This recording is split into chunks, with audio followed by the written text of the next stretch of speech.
Hello friends, this is Umesh Arora from Smarto system.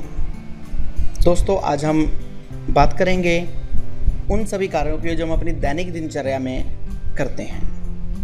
हम अपनी routine की लाइफ में दैनिक दिनचर्या में बहुत से काम करते हैं, जैसे खाना, खेलना, आना जाना, कोई भी काम करना। जितने भी हम काम अपनी रूटीन की लाइफ में करते हैं, इन्हें हम वर्ब कहते हैं। वर्ब यानी क्रिया।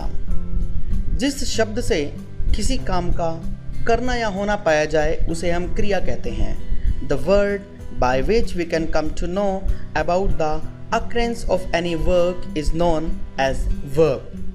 Eating, playing, going, working। मित्रों, इस तरह से हमारी दैनिक दिनचर्या में, रूटीन में बहुत सारी ऐसी वर्ब्स हैं। वर्ब्स की हमारी 3 प्रकार हुआ करती हैं, जिसको हम बोलते हैं वर्ब की फर्स्ट फॉर्म, वर्ब की सेकंड फॉर्म और वर्ब की थर्ड फॉर्म। जैसा कि आप स्क्रीन पर देख रहे हैं, ईट, एट, ईटन। वर्ब की फर्स्ट फॉर्म थी ईट, सेकंड फॉर्म हुई एट और थर्ड फॉर्म हुई ईटन। इसी तरह से प्ले, प्लेड, प्लेड। इसमें मैं आपको एक चीज़ और क्लियर करना चाहूँगा कि हमारे पास मैक्सिमम वर्ब्स यानी लगभग 70 से लेकर 80% और मे भी शायद इससे भी ज़्यादा वर्ब्स ऐसी हैं जिनके लास्ट में वर्ब की फर्स्ट फॉर्म के साथ ही जस्ट ईडी ऐड कर हम उसकी सेकंड फॉर्म और थर्ड फॉर्म बना सकते हैं। कैसे? प्ले के साथ हमने ईडी लगा दिया, इसकी सेकंड फॉर्म बन गई प्लेड। फिर थर्ड फॉर्म के लिए भी हमने इसके साथ ईडी लगा दिया और इसकी थर्ड फॉर्म बन गई, तो यानी ये बन गया प्ले, प्लेड, प्लेड। इसी तरह से कुछ वर्ब्स हमारी ऐसी हुआ करती हैं जिनकी फर्स्ट फॉर्म अलग से होती है, सेकंड फॉर्म उससे अलग होती है, थर्ड फॉर्म उससे अलग होती है। जैसा कि आप देख रहे हैं, ईट, एट, ईटन। ईट अपने आप में अलग से वर्ब है जो कि फर्स्ट फॉर्म है, एट इसकी सेकंड फॉर्म है, बिल्कुल अलग वर्ब हो गए, और वर्ब की थर्ड फॉर्म हमारी ईटन, वो भी अलग हो गई। इसी तरह से जैसा आपने छोटे होते से सुना है, गो हमारे पास अलग से वर्ब है और इसकी सेकंड फॉर्म जब हम देखते हैं तो इसके आगे ईडी नहीं लगा, लेकिन गो के साथ हमारा वेंट, गो की जगह पर सेकंड फॉर्म के लिए हमारे पास लग गया वेंट। ठीक, तो फर्स्ट फॉर्म हो गई गो, सेकंड फॉर्म हो गई वेंट एंड थर्ड फॉर्म हो गई गोन। इसी तरह से ईडी वाली अगर मैं बात करूं तो लुक, लुक्ड, लुक्ड। इनमें हमारे पास वर्ब के लास्ट में, वर्ड के लास्ट में ईडी लगा। Look, looked, looked, play, played, played. That's it. आगे की बात करता हूं मैं। सब्जेक्ट की बात करते हैं। सब्जेक्ट का क्या मतलब है? जो किसी भी कार्य को करता है उसे हम सब्जेक्ट बोलते हैं। सब्जेक्ट यानी कर्ता। सब्जेक्ट हमारे पास कई हो सकते हैं, जैसे I, we, you, they, he, she, it, this, that, these, those. Subject हमारे प्रोनाउन भी हो सकते हैं और सब्जेक्ट हमारे जनरल भी हो सकते हैं। जब मैं बात करता हूं अपने बारे में, ये होता है हमारे पास आई का यूज़। आई का मतलब है मैं। जब मैं अपने बारे में कोई भी बात करूं, उसके लिए इंग्लिश में हमारे पास एक वर्ड है, वो है आई। जैसे मैं एक विद्यार्थी हूं, आई एम अ स्टूडेंट। जब हम किसी और के बारे में बात करते हैं, यानी कि एक व्यक्ति किसी दूसरी व्यक्ति के बारे में बात करता है, जैसा कि आप स्क्रीन पर देख रहे हैं कि एक स्कूल जाने वाला बालक दूसरे बालक के बारे में बात कर रहा है, उसके लिए हम वर्ड यूज़ करते हैं ही। इसमें एक चीज़ याद रहे कि जिस भी व्यक्ति के बारे में बात की जाएगी वो एक पुल्लिंग होना चाहिए, यानी कि मैस्कुलाइन जेंडर होना चाहिए। अब बात करता हूं मैं शी की। जब हम किसी के बारे में बात करें, ये तो ठीक है, लेकिन जब हम किसी फेमिनाइन जेंडर के बारे में बात करें, किसी लड़की के बारे में बात करें या किसी स्त्रीलिंग के बारे में बात करें, उसके लिए हमारे पास इंग्लिश में जो सब्जेक्ट है वो है शी। जैसा स्क्रीन पर आप देख रहे हैं, एक स्कूल जाने वाला विद्यार्थी बोल रहा है शी इज़ माई फ्रेंड, और वो एक कन्या की तरफ, एक लड़की की तरफ इंडिकेट कर रहा है। अब बात करता हूँ मैं वी की। ये भी हमारे पास एक प्लूरल सब्जेक्ट है। वी का मतलब हम। हिंदी में इसका शाब्दिक अर्थ है हम। जब हम आपस में हम अपनी सबकी बात करें, वो हमारे पास वी का यूज़ है। जैसे अब ये स्कूल जाने वाला एक विद्यार्थी, दूसरा विद्यार्थी और तीसरी है कन्या। ये बोल रहे हैं वी आर फ्रेंड्स, यानी कि ये सभी अपने बारे में बात कर रहे हैं कि हम सभी मित्र हैं। यानी कि जब हम अपने बारे में बात करें, एक से ज़्यादा लोगों के बारे में बात करें, अपने बारे मीन्स एक अपने सिंगुलर एक के बारे में नहीं, एक से ज़्यादा के बारे में बात करें और अपने बारे में बात करें, वो हमारे पास वी का यूज़ है।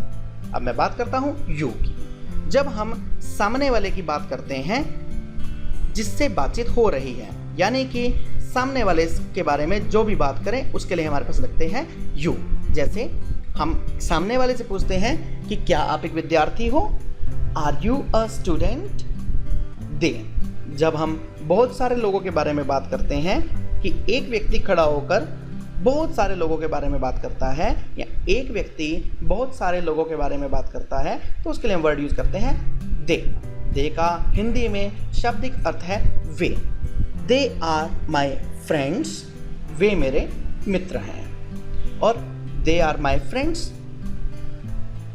नेक्स्ट थिंग,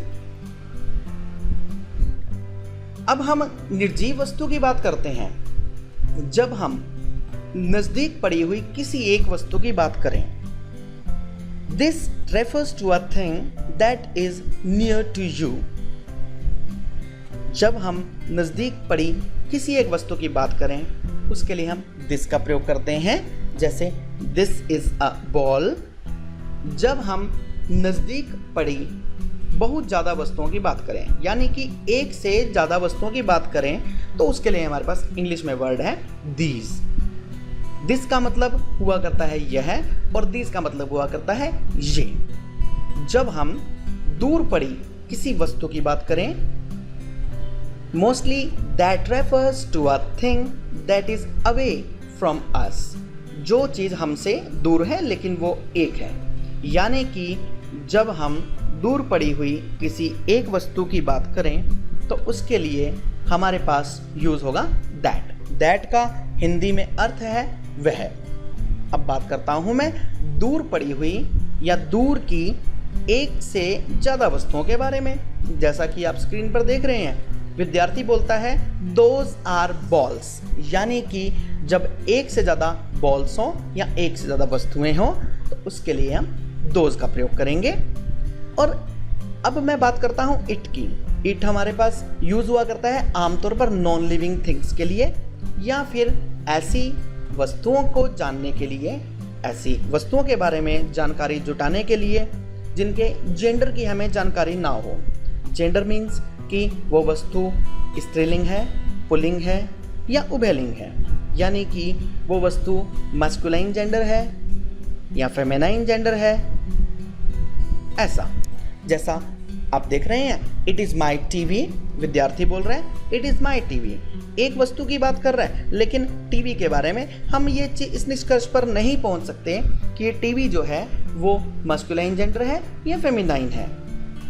बात करता हूं मैं इट के लिए एक और एग्जाम्पल, क्योंकि इट हमेशा नॉन लिविंग थिंग्स के लिए यूज हुआ करता है जैसा कि पहले बताया, या फिर ऐसी वस्तुओं के लिए यूज हुआ करता है जिनके जेंडर की आमतौर पर कोई जानकारी ना हो। विद्यार्थी बोलता है इट इज माई डॉग। अब प्रश्न उठता है कि इट का प्रयोग हम जानवरों के लिए करते हैं। यस, इट का प्रयोग हम जानवरों के लिए करते हैं। आपको याद होगा जब आप तीसरी कक्षा में पढ़ते थे, तीसरी कक्षा में आपके पास द काऊ का ऐसे था। द काऊ के ऐसे में द काऊ के जो प्रस्ताव था आपके पास, जो आपने द काऊ का निबंध याद किया, उसमें पहली लाइन क्या थी? This is a cow. This is a cow. Fine. दूसरी लाइन थी it has two big eyes, it has two big ears, it has 4 legs। तो इस तरह से जब भी हम किसी भी जानवर के बारे में बात करते हैं या फिर हम किसी भी प्राणी के बारे में बात करते हैं, किसी भी जीव जंतु के बारे में बात करते हैं, तो वहाँ पर हमारे पास इट का प्रयोग होता है। अब बात करते हैं कि सब्जेक्ट और ऑब्जेक्ट में डिफरेंस क्या है। सब्जेक्ट की सबसे बड़ी क्वालिटी क्या है कि सब्जेक्ट हमेशा और हमेशा वाक्य के शुरू में लगते हैं और ऑब्जेक्ट हमेशा और हमेशा वाक्य के अंत में लगता है। सब्जेक्ट को हम कभी भी वाक्य के अंत में नहीं लगा सकते और इसी प्रकार से ऑब्जेक्ट को हम सामान्यतः वाक्य के आरंभ में नहीं लगाते। I, you, he, she, it, we, you, they, ये सभी हमारे सब्जेक्ट हैं। सब्जेक्ट यानी करता है जो किसी भी काम को करता है, यानी किसी भी काम को करने का भार जिसके ऊपर होता है उसे हम सब्जेक्ट कहते हैं। जैसे आई का शाब्दिक अर्थ मैं, जैसा कि मैं आपको पहले बता चुका हूँ। आई मीन्स मैं, आई नो राम, मैं राम को जानता हूँ, और इसी का ऑब्जेक्ट है मी। राम नोज मी का शाब्दिक अर्थ है मुझे, राम मुझे जानता है, राम नोज मी। यू का अर्थ है तुम, यू नो राम, तुम राम को जानते हो, यू का ऑब्जेक्ट है यू। कैसे? राम नोज यू, राम तुम्हें जानता है, राम आपको जानता है। ही का अर्थ वह, ही नोज राम, वह राम को जानता है। हिम, इसका ऑब्जेक्ट हुआ him, Ram knows him, Ram उसे जानता है, हिम का अर्थ है उसे। शी का मतलब वह, एक फेमिनाइन जेंडर के लिए प्रयोग होगा। शी नोज राम, वह राम को जानती है, इसका ऑब्जेक्ट है हर, राम नोज हर, राम उसे जानता है, यानी उस स्त्री को जानता है, उस फेमिनाइन जेंडर को जानता है। इट का अर्थ हुआ यह, जैसा कि मैंने पहले बताया कि निर्जीव वस्तुओं के लिए प्रयोग किया जाता है, या फिर जीव जंतुओं के लिए, प्राणियों के लिए, और कुछ जानवरों के लिए भी इट का यूज हुआ करता है। इट नोज राम, और इट का ऑब्जेक्ट इट ही हुआ, राम नोज इट। वी का मतलब हम, वी नो राम, हम राम को जानते हैं। अस मीन्स हमें, अस हमारे पास एज एन ऑब्जेक्ट यूज हो रहा है। राम नोज अस, राम हमें जानता है। यू मीन्स तुम, यू नो राम, तुम राम को जानते हो, यू का object you. Ram knows you, Ram आपको जानता है। दे का मतलब वे, दे नो राम, वे राम को जानते हैं। दे का हमारे पास ऑब्जेक्ट हुआ देम, यानी कि उन्हें। राम नोज देम, राम उन्हें जानता है।